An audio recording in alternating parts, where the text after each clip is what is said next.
I woke up in a new world, and the first thing I felt was a toddler clinging to my leg. "Daddy, I'm hungry." I was completely bewildered.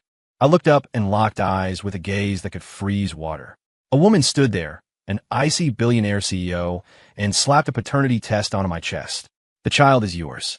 Either you marry me, or I make you disappear from the face of the earth."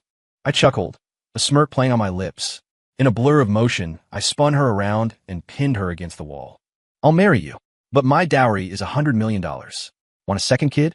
That's another $100 million. I leaned in closer. "And one more thing. At home, I call the shots. You'd better get used to calling me hubby." The CEO trembled with rage. She delivered a sharp kick that sent me flying. The next second, the toddler pulled out a megaphone and aimed it at the office window, screaming to the streets below, "My daddy is bullying my mommy. Mommy is trying to find me a stepdad." Looking down at the swarm of reporters gathering below, the CEO's face turned a sickly shade of green. My head felt like it was splitting open. I woke up on a rock-hard sofa, the hangover pulsing behind my eyes. Unfamiliar ceiling, unfamiliar air, and the sterile smell of disinfectant. Where was I? I propped myself up. Before I could process anything, a soft little projectile launched itself at me. He hugged my thigh, looking up with a face carved from porcelain. "Daddy, Leo finally found you." The voice was sweet and childish, thick with tears and grievance. I looked down at the red-rimmed eyes and the tears rolling down his cheeks like pearls. He hugged tighter, wailing louder. "Daddy doesn't want Leo anymore? Leo is so hungry." I was totally lost. Just then, click, the door swung open. A blast of cold air rushed in, making me shiver. A woman stood in the doorway, backlit.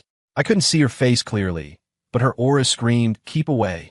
It was cold enough to freeze a man into an ice sculpture from 30 feet away. Behind her stood two bodyguards in suits and sunglasses, looking like twin iron towers. The woman walked in. The click-clack of her high heels sounded like a hammer striking my heart. She slapped a piece of A4 paper against my face. "Read it." Her voice was colder than the air conditioning. I peeled the paper off my face. Paternity test. Jack Miller. Leo Sterling. Probability of paternity, 999%. Jack Miller was my name. I looked at the kid still glued to my leg. So, this was my seed. I traveled to a parallel universe, and the first thing I get is a surprise fatherhood package. I looked up and finally saw the woman's face clearly. She was beautiful, aggressively beautiful, a beauty carved into her bones. Her features were flawless, skin white as snow, but her eyes held absolutely no warmth. She looked down at me like I was an ant. "DNA shows he's your spawn. I'm giving you two choices. 1, marry me. 2, I make you vanish from this world completely." Her assistant added helpfully, "Mr. Miller, Ms. Sterling means vanish in the physical sense." "Oh, Ms. Sterling," fragments of memory that didn't belong to me suddenly flooded my brain. Elena Sterling, billionaire CEO of the Sterling Group, the ice queen of the business world. Ruthless. And me? The original owner of this body was also named Jack Miller, a broke orphan with a mountain of debt and 0 achievements. Interesting. This was getting very interesting. I looked at the report, then at her icy face, and suddenly laughed. While she watched, thinking I'd been scared stupid, I slowly stood up. Just as she frowned, I moved. Lightning fast. By the time she reacted, she was already pinned against the cold wall. Thud. The bodyguards instantly drew their weapons, but I didn't care. I pressed close to her, close enough to smell the cool, clean fragrance of her hair, close enough to see her pupils dilate in shock. "Hey, beautiful. Forced marriage is such a turn-off, don't you think?" I blew a breath of hot air against her ear, satisfied to see the tips turn red. "I'll marry you, but I want $100 million. Not a penny less." Her body went rigid. My grin widened. "Also, after we're married, I control the finances, and you do the housework. And, at night, you keep the bed warm for hubby." The ice in Elena Sterling's eyes finally melted, replaced by a raging fire. "In your dreams." She hissed the words through gritted teeth and kneed upward. But I was ready. I dodged easily. Humiliated and furious, she gathered all her strength and drove her 4-inch stiletto heel into my chest. "Get out." I let the kick send me flying back onto the sofa. My chest throbbed. Okay, this woman had a kick. I rubbed my chest, chuckling as I watched her heaving bosom. This billionaire CEO didn't seem that hard to handle. Elena was shaking with rage. She pointed a trembling finger at me and gave the death order to her bodyguards.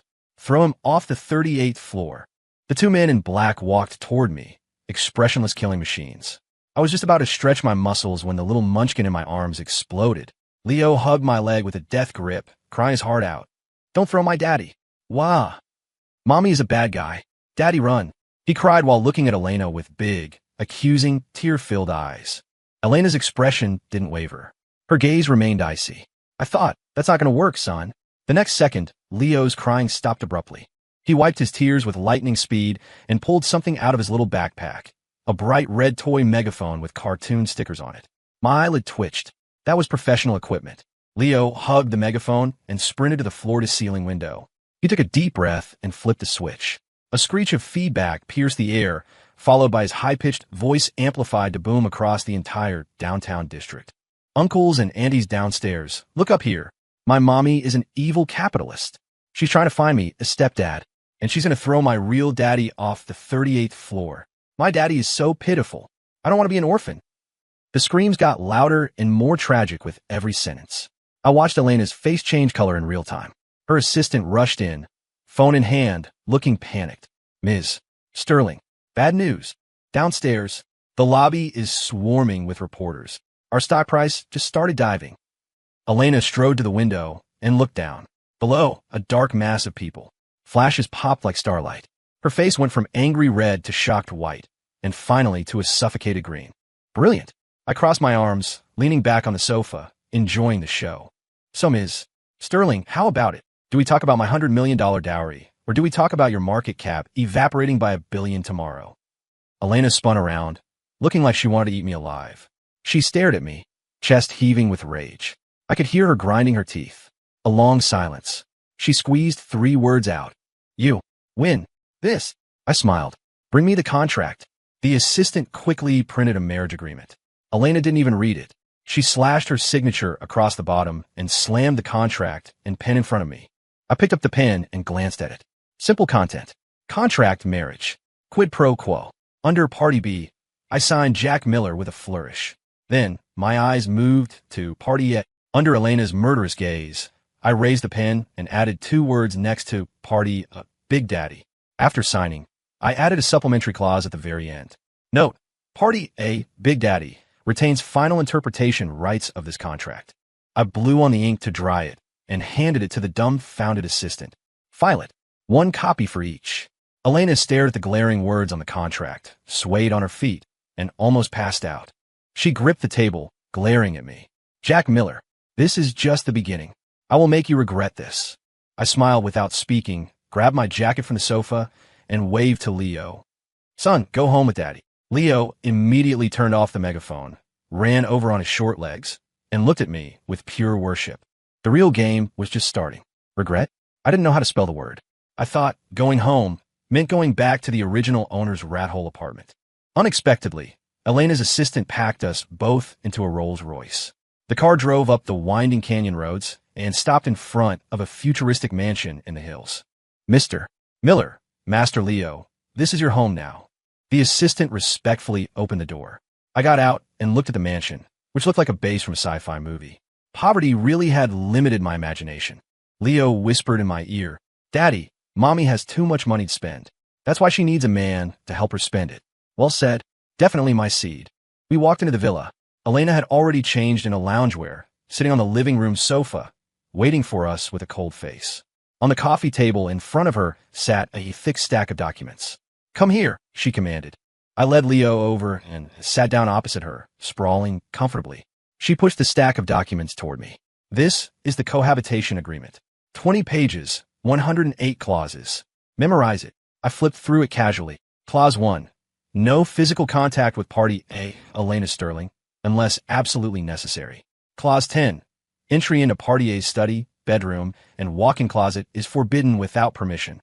Clause 53. Restroom usage must not exceed 10 minutes to prevent odors. I laughed out loud. Ms. Sterling, is this a cohabitation agreement? Or a dog ownership contract? Sorry, I'm not a dog. Right in front of her face, I took the thick agreement and tore it in half. Elena's eyes went wide.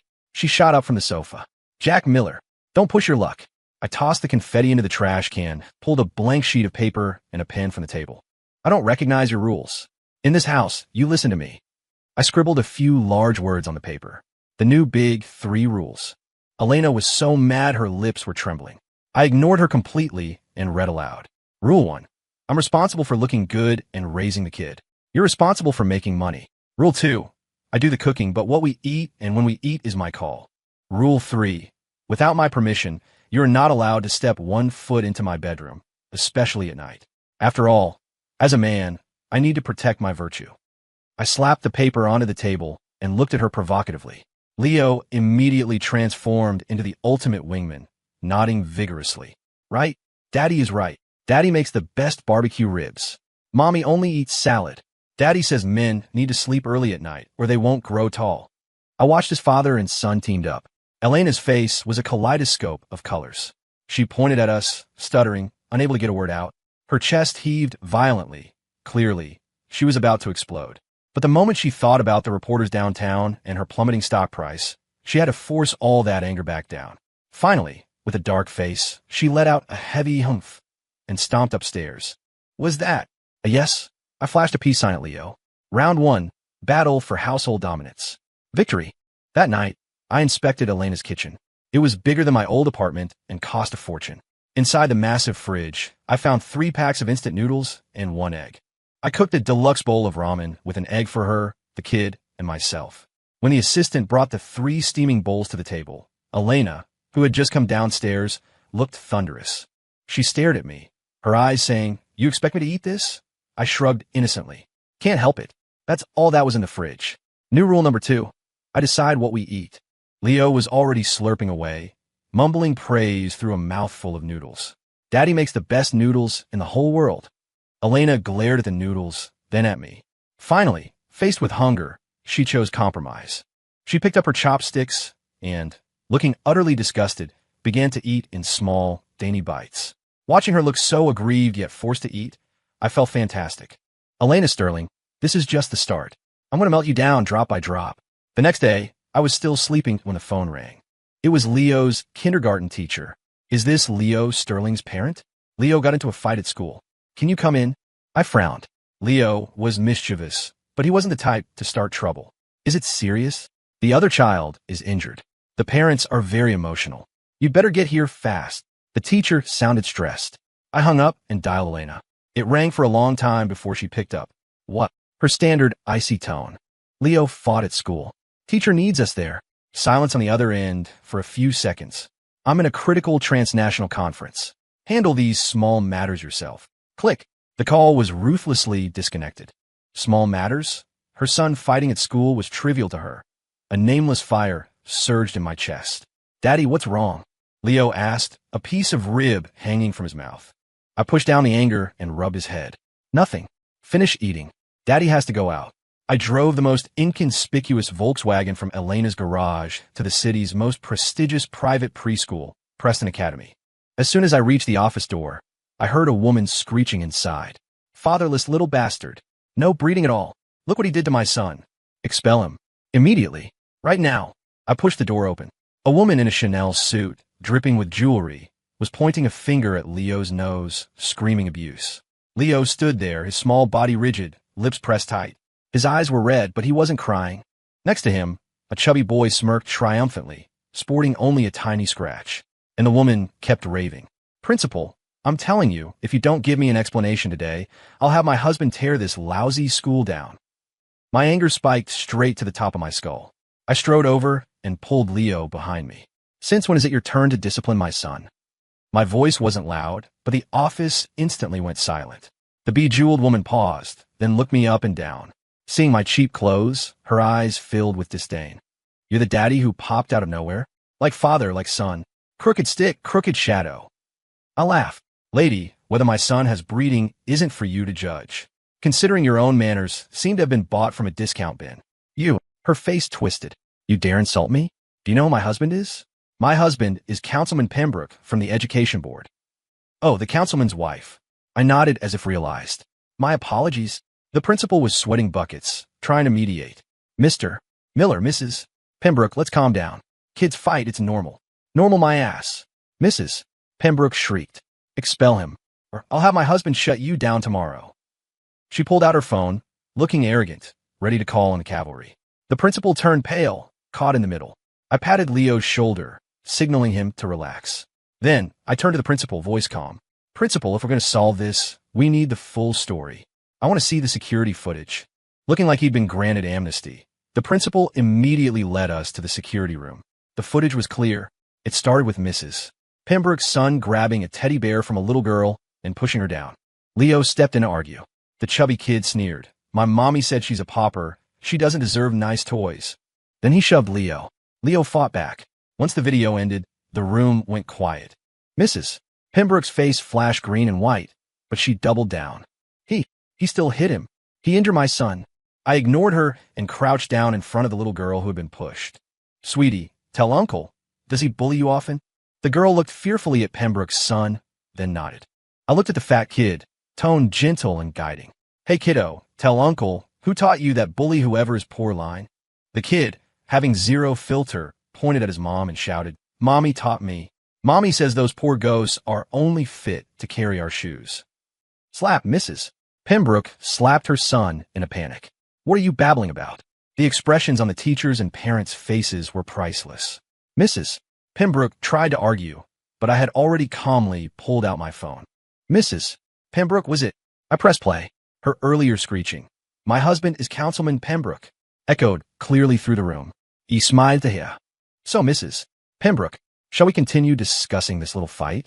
Or should we discuss how you abuse your husband's power and how you educate your child? Her face went white as a sheet. Her lips trembled, but no words came out. Finally, under everyone's gaze, she suffered the ultimate humiliation. She apologized to me, Leo, and the little girl. Then, she grabbed her son and fled like a rat. Crisis averted. Leo peeked out from behind me, hugging my arm, eyes shining with stars of worship. Daddy, you're amazing. I rubbed his head and pulled him into a hug. But my mind was on something else. Elena Sterling, did you see that? You weren't there when needed. But your husband? Im no pushive. When I got home with Leo, Elena still wasn't back. The barbecue ribs, I made it gone cold. I reheated the food, and Leo and I ate dinner in quiet peace. Throughout the whole meal, I didn't think once about calling Elena. Some things only need to be explained once. If she didn't care, I wouldn't waste my breath. At 9 p.m., the front door finally opened. Elena walked in, looking exhausted. She kicked off her heels and paused when she saw me playing puzzles with Leo in the living room. She probably didn't expect me to still be there. Is it handled? She asked, a trace of uncertainty in her voice. I didn't look up. Yeah. They didn't give you trouble? No. She seemed to want to ask more, but I didn't want to answer. I kept playing with Leo, treating her like air. An awkward silence filled the room. Leo broke the ice. Mommy, Daddy was super cool today. He vividly described the events at the preschool in his childish language, naturally highlighting my heroism and Mrs. Pembroke's arrogance. Elena listened quietly. Her expression shifted from fatigue to surprise, then to something complex. The way she looked at me changed. It wasn't just scrutiny anymore. It was intense curiosity. She couldn't understand how a man who was listed in her reports as mediocre and unaccomplished could so easily dismantle a councilman's wife. What did you actually do before? She finally couldn't help asking. I placed the last puzzle piece and stood up. I was a bum. I yawned lazily, taking the kid to bed. Good night, Ms. Sterling. I held Leo's hand and walked past her without a second glance. Deep in the night, I got thirsty and went down for water. Passing the study, I saw the door ajar, lights spilling out. Curiosity got the better of me. I peeked in. Elena was sitting at her computer. On the screen, playing on a loop, was the security footage from the preschool. She wasn't fast-forwarding. She just watched it over and over. Watching how I calmly walked into the office, how I silenced that woman with a few words, how I produced the evidence that crushed the opposition. Her profile, lit by the screen, looked bewildered. The slouching, smooth-talking guy she knew versus the calm, commanding man in the video. Were they really the same person? The massive contrast was driving her crazy. I didn't disturb her. I went back to my room like a ghost. The next morning, I got up to make breakfast. Elena, surprisingly, hadn't left for work yet. She sat at the dining table. Beside my sandwiches, there was a cup of coffee her assistant had just delivered. She looked at me, expression unnatural. Thank you for yesterday. Her voice was soft, laced with awkwardness. I raised an eyebrow and bit into my sandwich. Thanking me? Is my 100 million ready? She choked, eyebrows knitting together immediately. But surprisingly, she didn't blow up like usual. She just scoffed. Don't push it. She picked up her sandwich and ate in small bites. I noticed she didn't touch the coffee she usually drank every day. After breakfast, she went to work. I took Leo to school. Before leaving, Leo suddenly ran back into the villa and came out with something. He shoved it into my hands. A brand new, unopened high-end tumbler. Daddy, Mommy asked Annie Wong to buy this morning. She told me to give it to you. She says your stomach is bad, so drink hot water. I stared at the tumbler, stunned. The iceberg seemed to have a crack in it. And for the first time, I felt a little something different for this wife in name only. A novel feeling. The Sterling Group's anniversary gala claimed to gather all the city's elite. Elena required me to attend as family. Looking at the rows of expensive bespoke suits she'd bought me, I unhesitatingly grabbed a t-shirt and jeans. When she saw my outfit, her beautiful brows tied into a knot. You're wearing that? Why not? I spread my hands. Comfy. Easy to move in when I hit the buffet. She took a deep breath, seemingly trying to convince herself not to murder me. Whatever. She clicked away in her heels, nose in the air. The ballroom was a sea of lights and luxury. As soon as Elena appeared, she was the center of attention. And me, by her side in a t-shirt and jeans, looked like Donald Duck crashing Swan Lake. Totally out of place. The gazes directed at me were full of inquiry, disdain, and mockery. Who's the guy? Her driver, dressed like a delivery boy. How'd he get in? Elena's face was cooling rapidly. Just then, a man in a white suit, looking dashing and elegant, approached with a wine glass. He was handsome, wearing a gentle smile that didn't reach his eyes. Elena, long time no see. The man spoke, but his eyes drifted pointedly to me, feigning surprise. Is this your new driver? His info popped into my brain instantly. Julian Thorne, heir to the Thorne Group. Elena's business rival and her most persistent suitor. Elena's face darkened, ready to retort. But I beat her to it. I reached out and wrapped my arm around her slender waist. She stiffened, instinctively wanting to pull away, but I held her firm. I flashed a dazzling smile at Julian. I'm her husband. We couldn't afford a driver, so usually I just scooter her to work. It's more eco-friendly. Uffed. Someone nearby snorted with laughter. The expressions in the room were priceless. Julian's smile froze for a second, but he recovered quickly. He raised his glass to me. Mr. Miller, I presume. Apologies. You don't look like someone from our circle. Where do you work? The question was toxic. He was implying I wasn't good enough for her. Elena tensed up, clearly worried for me. I didn't care. I casually picked up a glass of orange juice from a passing tray. I'm unemployed. My wife keeps me. I took a sip. Unlike Mr. Thorne, busy with a million things, successful career, yet still finding time to worry about another man's household. Tough job. Every word implied he was a busybody. Julian's face went pitch black. Before he could explode, a sweet voice popped up behind us. Hello, Uncle Julian. Leo appeared out of nowhere, looking dapper in a tiny suit. He looked up at Julian with innocent eyes. Uncle Julian, Mommy said handsome men are unreliable. That's why Daddy is perfect. Kill shot. Julian's face was beyond black. It was burnt charcoal. He looked at our family of three, couldn't maintain his composure, scoffed, and walked away. I clearly saw the corner of Elena's mouth twitch upward as she watched Julian retreat in defeat. It was just for a second, but I caught it. Her arm and mine wasn't so stiff anymore. I leaned down and whispered, Wifey, you look great when you smile. Her face went whoosh red. She glared at me, annoyed. But that look, it wasn't cold. It was flirtatious. My heart skipped a beat for no reason. The antics at the gala made Elena see me in a new light. But with that came deeper suspicion. How could a man who rode scooters, ate instant noodles, and wore cheap clothes hold his own in high society and shut down Julian Thorne effortlessly? Logic failed her. So, she used her resources to secretly investigate my past. A few days later, she walked into my room with a detailed report. This was the first time she'd voluntarily entered my territory. Who are you really? She slammed the report down. It chronicled the original owner's lackluster life. Orphan, third-rate college, fired from a dozen jobs, massive debt, standard societal loser. This report matched the memories in my head perfectly, but that made it even weirder. I leaned back on the bed, lazily flipping through the pages. Your husband, doesn't it say right here? Jack Miller, male, 28, married, spouse, Elena Sterling. I pointed to the last line and winked. Her expression grew more confused. No, you and the man in this report. You're two different people. Do you think there's something wrong with your report? Or something wrong with your eyes? I countered. Stumped, she gave me a long look and walked out. She was a woman who worshipped data and rules. When reality deviated wildly from the data, she fell into self-doubt. She didn't know she was investigating a dead soul. After she left, the smile on my face vanished. She could investigate me. I could investigate her. Leo's birth had always been a mystery to me. How could a woman like Elena Sterling make such a low-level mistake, getting involved with a guy like the original Jack, let alone having a child? Using the hacker skills I possessed from my past life as a top-tier corporate spy, I silently infiltrated Elena's private computer and her company servers. I quickly found an anomaly.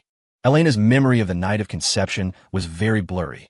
She only remembered attending a business party hosted by Julian Thorne 5 years ago. She drank one glass of wine, and then things went black. When she woke up, she was in a hotel room, with the original Jack passed out beside her.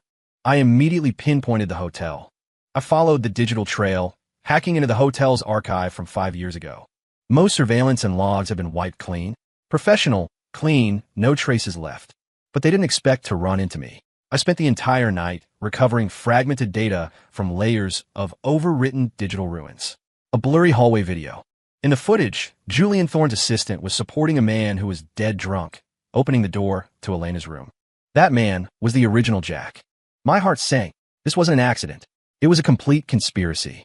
The original Jack was just a tool being used, and the puppet master was Julian Thorne. What was his endgame? Ruin Elena. I shut the laptop, feeling a surge of irritation. I just want to be a spectator, have some fun, maybe mooch a bit.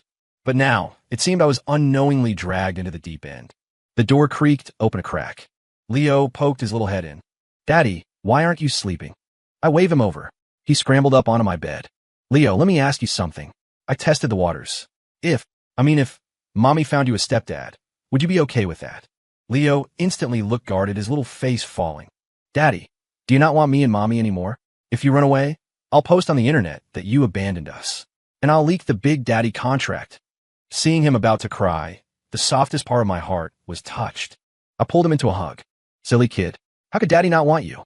I wasn't the lonely Jack Miller anymore. I had a son and a wife in name. I had to protect this home. I had to solve this puzzle. After the events at the preschool and the gala, Elena's attitude toward me shifted subtly. She stopped giving me the cold shoulder. Her face was still cool, but she didn't treat me like air anymore. She started unconsciously courting her husband. Of course, in an extremely clumsy and awkward way. For example, she started cutting back on work to be home more. One day I came home to find the villa's kitchen billowing smoke, alarms screaming. I rushed in to find our noble CO standing covered in soot amidst the wreckage. At her feet lay a half-burned copy of Home Cooking for Beginners. On the counter sat a plate of black, unidentifiable matter. She looked at me, looking helpless for the first time. I wanted to learn to cook. I looked at the dark cuisine and silently picked up the phone to order takeout. Or the other day, I mentioned offhandedly that I had a cold. That night, she snuck into my room to tuck me in. Result, she piled a 10-pound down duvet on me, waking me up from heat stroke. The next day, she had her assistant buy a mountain of cold medicine. She piled the boxes in front of me, commanding seriously, "Eat all of this." I picked up a box. "Lady, this is for viral flu. I have a chill, and this one is for toddlers." She froze, a blush of embarrassment rising on her pale face. She also bought me piles of luxury suits she thought were tasteful. I didn't even look at them, shoving them to the back of the closet and sticking to my tees and shorts. She finally snapped one morning, blocking my path. "I spent millions on those clothes. Why won't you wear them?" She was fuming. "Uncomfortable," I said righteously, interferes with my lying down. She was too angry to speak. Leo, sipping milk nearby, sighed like an old man. "Mommy, that's not how you chase a man. The book says to grab a man's heart. You have to grab his stomach. The stuff you cook, even the dog wouldn't eat." Elena's face turned liver red. She glared at Leo, then at me, and stormed back to her room. I thought she'd give up, but that night my cold got worse. I started burning up. Through the fever haze, I felt someone wiping my forehead and palms with a warm towel, over and over. The movements were clumsy. She dripped water in my eye a few times, but gentle. I struggled to open my eyes. Elena was sitting by my bed. Lights off, just moonlight. She was focused entirely on taking care of me. Her hair was messy, her face written with worry. That wasn't the Ice Queen CEO. That was just a normal woman worried about her husband. Looking at her, something inside me caved in completely. When I woke up the next morning, the fever broke. I opened my eyes to see her asleep, slumped over the edge of my bed. Curled up, sleeping restlessly, exhaustion hanging on her long lashes. Sunlight filtered through the curtains, gilding her in soft gold. I reached out, wanted to touch her face. Before I could, she woke up. Eye contact. She snapped awake, panic flashing across her face as she stood up abruptly. You're up? How do you feel? She feigned calm, but her eyes dodged mine. Looking at her bloodshot eyes, warmth flooded my chest. I'm fine. I sat up and looked at her. Elena. You're kind of cute when you take care of people. Her face went boom, red all over, like a ripe apple. I realized for the first time that when this iceberg got shy, it was lethal. Trouble hit the Sterling Group on a calm afternoon. Julian Thorne made his move. Frustrated by his failed pursuit, he finally bared his fangs. Elena's assistant, Chloe, also her best friend, burst into the villa, looking panicked. Elena. Bad news. It's a disaster. At the time, I was on a living room rug playing Uno with Elena and Leo. This was our new family activity. Elena sucked at it. Leo and I teamed up to crush her constantly, but she enjoyed it. Her smile was relaxed and bright, something I'd never seen before. Chloe's intrusion shattered the warmth. Elena's face instantly dropped. Slow down. What is it? Julian initiated a hostile takeover in the stock market, and the billion-dollar downtown landmark project we're bidding on. The core proposal was leaked. Thorne Group submitted an identical bid this morning, just slightly undercutting our price. Chloe's voice trembled. There must be a mole inside the company. Elena swayed, her face draining of color. That project was her gamble for the company's future. If it failed, it wasn't just a financial loss. The foundation of the group would crack. Over the next few days, bad news piled up. Banks called in loans. Stock prices plummeted off a cliff. Billions in market cap evaporated in 2 days. Shareholders applied pressure. The board called an emergency meeting to remove Elena as CEO. When a wall falls, everyone pushes. Partners who used to kiss her ass now avoided her like the plague. She locked herself in the study, chain-smoking, wasting away rapidly. It was the first time I saw her so fragile. She wasn't the high and mighty queen anymore, just a woman shouldering the world, about to be crushed. She stood alone by the massive window, looking at the night view, her back radiating despair. I walked over and hugged her gently from behind. She stiffened, but didn't push me away. It'll be okay, I whispered. Her phone rang. It was Julian Thorne. She answered on speaker. Julian's smug, hypocritical voice oozed out. Elena, how is it? Do you like the surprise I gave you? Now, if you agree to one condition, I'll stop immediately. I'll even help make Sterling Group more glorious than before. My condition is simple. Leave that pretty boy. Take the kid and come to me. I can overlook the bastard child. I'll even raise him as my own. Every word dripped with insult and filth. Elena began to shake, not from fear, but from pure rage. She said nothing. She hung up. She turned to look at me. Her eyes were terrifyingly red, yet strangely calm. Jack, take Leo and go. Find a safe place. Hi. Julian is a psycho. He'll do anything. This was the first time she actively tried to push me away, but it was to protect me. My heart clenched tight. I looked at her face, seeing her try so hard to be strong, and I suddenly laughed. I reached out, grabbed her chin, and forced her to look me in the eye. Elena Sterling, your man isn't dead yet. Since when is it your turn to arrange the funeral? My gaze was sharper and more serious than ever before. She froze, staring at me blankly. The man in front of her seemed to transform in an instant. The lazy slacker vibe vanished. He radiated the aura of a general commanding a battlefield, a powerful presence that made one feel safe. Give me full authority over the company. 3 days. I enunciated every word. I will help you take back everything you lost. With interest. In her deepest despair, Elena chose me. It was a gamble. She bet herself and the entire Sterling Group. She handed me the highest clearance, including all account keys and server root access. Jack, please. Her voice held a tremble of unconscious reliance. I sat in her expensive CEO chair and cracked my knuckles. My demeanor shifted completely. Laziness gone. Razors out. Don't worry. Your husband specializes in fixing impossible. I opened the laptop. My hands flew across the keyboard. Lines of complex code cascaded down the screen like a waterfall. Chloe stood to the side, jaw on the floor.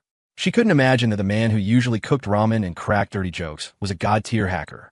It took me 1 day, analyzing internal emails, fund flows, and network logs, combined with psychological profiling, I pinpointed the mole. Vice President Marcus Stone, a veteran who had followed Elena's father for decades. Her most trusted uncle. You never know a man's heart. I didn't expose him immediately. Cat and mouse is only fun if you play with your food. I forged a fake Plan B dataset and leaked it through a seemingly secure channel. I knew Marcus would bite. He would rush to send this vital intel to Julian. Meanwhile, utilizing the information gap from my time travel, I reconnected with some old pros. One was Ghost, a top global hacker. One was Vulture, a financial predator on Wall Street. We used to wreak havoc in European markets together. One call. Screams of excitement on the other end. Small favor, I said flatly. Short a company called Thorn Group. I wanted to erase from the map in 3 days. Done. Anything for a brother.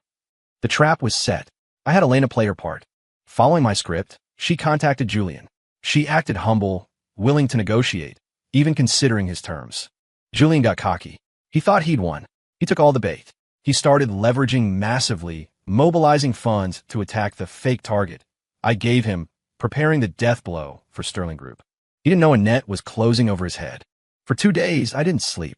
Elena stayed by my side, bringing tea, massaging my shoulders, watching me command troops and move millions. Her eyes shifted from shock to curiosity and finally to obsession and reliance. Leo hugged my leg, eyes starry. Daddy, you look so cool. Cooler than Ultraman. I smiled and ruffled his hair. The night before the final battle, I shut the laptop, stood up and stretched. All pieces were in place. I looked at the city lights and turned to Elena. Let's go home and sleep. Tomorrow, we watch a show. Julian held a massive press conference. He wanted to announce his great victory of acquiring Sterling Group to the whole city and simultaneously crush Elena's spirit publicly. At the venue, he was dressed to the nines, basking in flashes and praise. Elena sat in the audience, pale, looking defeated. I sat next to her in my t-shirt and jeans, relaxed as if I were at the movies. Elena, don't be scared. I held her cold hand. She looked up, eyes full of trust. The conference hit its climax. Julian stood on stage, raising a glass to announce victory. I announced, starting today, Sterling Group will. Before he finished, the giant LED screen behind him went black. A second later, it lit up. It wasn't playing the Thorn Group promo. It was a high-def video. In the video, VP Marcus Stone was sneaking a USB drive into Julian's hand. Their transaction dialogue was crystal clear. Mr. Thorn, this is Elena's last card. Good. Once I break her, you're the new CEO. The crowd went wild.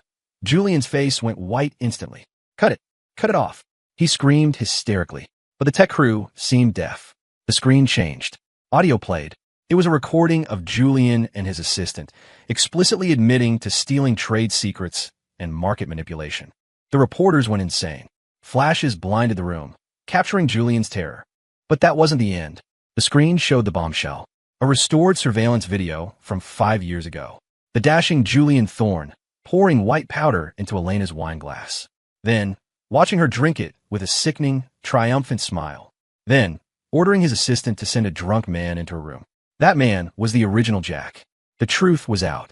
The DNA test was real, but the whole thing was a trap designed by a predator. Julian wanted to use a bastard child and a scandal to ruin the proud Elena, forcing her to submit to him. He calculated everything, but he didn't calculate that Elena would endure it all for the child. And he certainly didn't calculate that 5 years later, a new soul would inhabit his tool. Elena watched the screen, trembling, not from anger, but from retroactive fear and disgust. All the pain and pressure of the last 5 years came from this man's venomous scheme. I stood up and pulled her onto the stage. I took the microphone from a stunned Julian. Holding Elena's hand, I spoke to every camera lens, articulating every word clearly. I don't care how my son came to be. I only know he is Jack Miller's son, and she is Jack Miller's wife. Anyone touches a hair on their heads, I will bury them. As my voice fell, the doors burst open. Police officers swarmed in, heading straight for the ashen-faced Julian. Mr. Julian Thorn, you are under arrest for corporate espionage and assault. Cold handcuffs clicked onto the wrists that were once so arrogant. Under the flashing lights, Elena couldn't hold it anymore. She turned and buried her face in my chest, sobbing uncontrollably. 5 years of grievance, pain, and fear poured out. I held her tight, patting her back. It's okay. It's all over. Julian went to prison. Thorn Group, hit by the arrest and a short-selling attack, collapsed overnight and declared bankruptcy. Sterling Group, with my help, not only survived but swallowed Thorn's market share, becoming stronger than ever. After the storm, life returned to calm. But something had fundamentally changed. Elena changed. She was no longer the ice queen who pushed people away. She smiled now. Real smiles. She started trying to make breakfast for me. Even though she still turned the kitchen into a disaster zone and the food tasted terrible, I ate every bite. She set aside her work to go to amusement parks with Leo and me, buying cotton candy and ice cream like a normal mom. The way she looked at me held no more scrutiny or suspicion, only overflowing tenderness and love. I knew the iceberg had completely melted. On my birthday, she gave me a huge surprise. She rented out the city's entire Ferris wheel. When the pod reached the very top, with the glittering city spread beneath our feet, she suddenly pulled a velvet box from her bag. She opened it. Inside was a simple but wildly expensive men's diamond ring. Then in that small space, she did something shocking. She got down on one knee.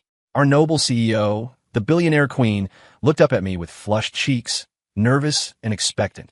Jack Miller. She took a deep breath, gathering her courage. Marry me. No, wait. You marry me. She was so nervous, she flubbed the line, her face turning redder. Watching her clumsy, adorable attempt, I couldn't help but laugh. I didn't help her up. Instead, I took the ring and slid it onto my own finger. Perfect fit. Then, under her surprised gaze, I leaned down and kissed her. A long, gentle kiss. Only when she was breathless did I let her go. I accept. Her eyes exploded with dazzling light. Just as she expected me to say something romantic and moving, I cleared my throat and put on a serious face. Proposal accepted. However, one question. I held up a finger. About that $100 million dowry. Will that be card or bank transfer? The emotion and surprise on Elena's face froze instantly. She stared at me blankly, processing. A few seconds later, realizing I wasn't joking, she laughed in exasperation and punched my chest. Jack Miller, can you be serious for once? It's a romantic moment, and you're thinking about your dowry. I laughed loudly and pulled her tight into my arms. Absolutely. Never forget your original intent, right? Leo, who had squeezed in between us at some point, looked up excitedly. Daddy, Mommy, did the money come through? When are you making me a sister to help spend it? Elena's face went whoosh red. She pinched my waist in embarrassment. Laughing, I held my wife in one arm and my son in the other, hugging them both. Under the night sky, the Ferris wheel turned slowly. The laughter of our family of three was brighter than the millions of lights in the city below. I looked up at the stars through the window. My life as a time-traveling slacker wasn't so bland after all. Actually, it was pretty sweet. Story complete, story complete.